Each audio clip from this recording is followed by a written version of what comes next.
Everyone, we just couldn't stop. We want to do one little We've video. changed it. It's now CORE40. Yeah, we're That's going. not true. No, Made that it up. was a big commitment for Yeah. us doing it. It had to been for them too. But we just thought it might be good for you to just in one sitting, in one video, kind of think about the whole thing as a whole. So, you have this nice thing. Do you need to reference scope and it? sequence, yeah. I'm going to just sit and listen like they are, but if you could just carry us through these 8 parts and sort of bring it all to a whole, and let's hear it. Yeah, and I've just got the passages in front of me to remind myself about this. You know, going back to the beginning, our intent was to say very clearly that these are not the only passages in the Bible that matter. They're not, if you would ask other people, they're maybe not the most important. But to my view, if you want to understand the Bible well, these are kind of stepping stones for you, and then you can explore along the way. They're just kind of waypoints in between your study, and if you get them, you kind of get the whole arc of what the Bible is doing. You get the essence of it. You don't get the completeness, and no one is ever saying this is all you need to know. But these provide for you an overview of what I think the redemptive story in the Bible is. So we began just by talking about God, the character of God, and some passages in Genesis and in Psalms, Job. What is God like? There is a God out there, and what are the attributes and characteristics of God? That was core 1. That was core. That was part 1. Yeah, kind part of 1. Yep. Phase 1 Yep. of 8. So the second one was the ancient story, and the Christian story is one that has this really, really long and rooted connection into the past with real people in the real world. So we looked at people like Abraham and his wife Sarah. We looked at the people of God in captivity in Egypt, and then we explored already what God intended for people in leadership to be about, with people like David, and what does it really mean to be a good parent and to teach your children. So that is the ancient story. We're connected to the Jewish tradition, the Hebrew tradition, the Israelite tradition, the Old Testament. That was part 2. That was part 2. The third is getting to look at the fact that God loves the world, and people need love, that we are social beings, that we are people who do not live only on bread and water. We live on community.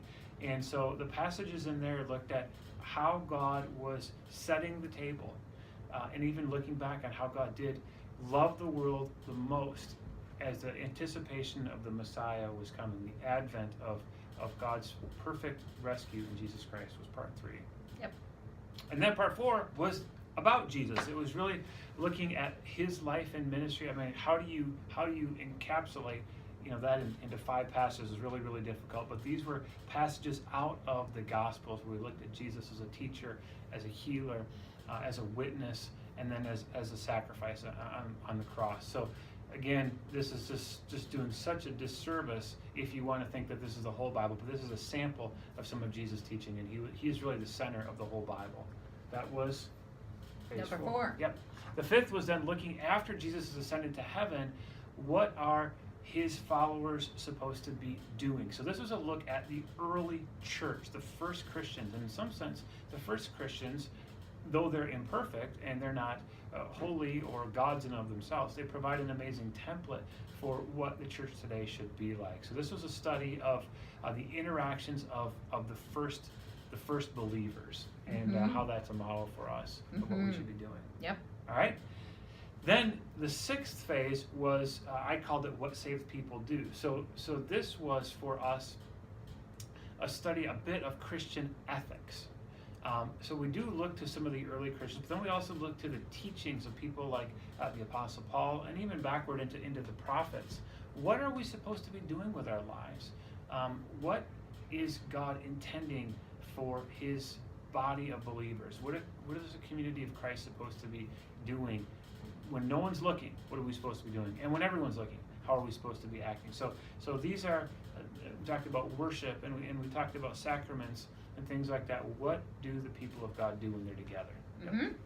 Okay. Part 7, we call the mission of the church. And this is where we started to look at the fact that Christianity is an evangelistic enterprise. And by that, we mean that we have good news, not that just we keep to ourselves, but that we share with the world.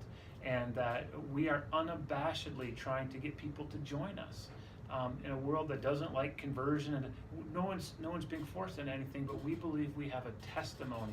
We have something to say that the world needs to hear, and that is really, you're not a church if you're not sharing the gospel. And so this is a story about the gospel.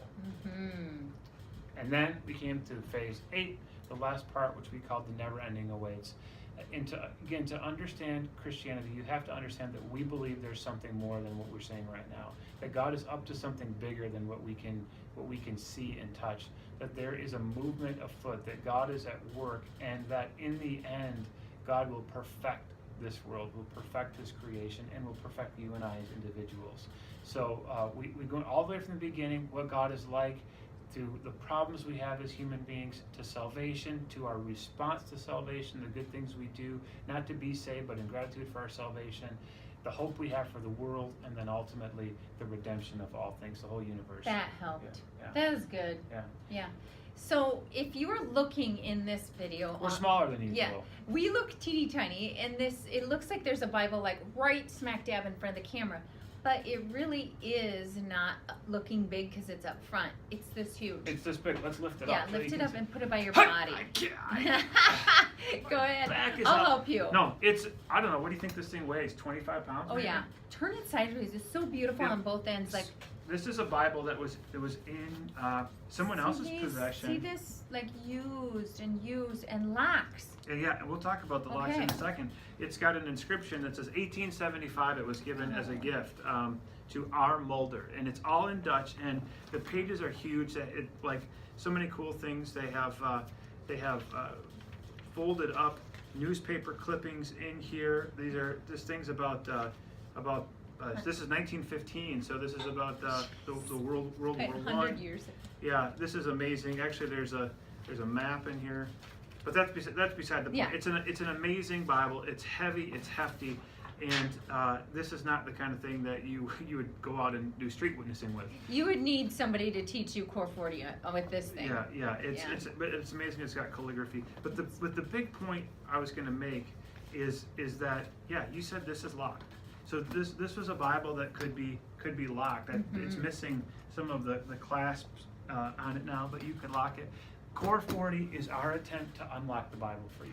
Yeah. There's some of you who look at even a small, nice, handy Bible, and it looks like this. Because I can't go in there. I don't understand it. I dare not approach it. Everyone knows it more than me. I can't go to a Bible study. It's too hard. It's like there's a great big padlock on it. If you know people who are at that point, the Bible's intimidating, the Bible is scary, there's just a great big, it's like behind a safe.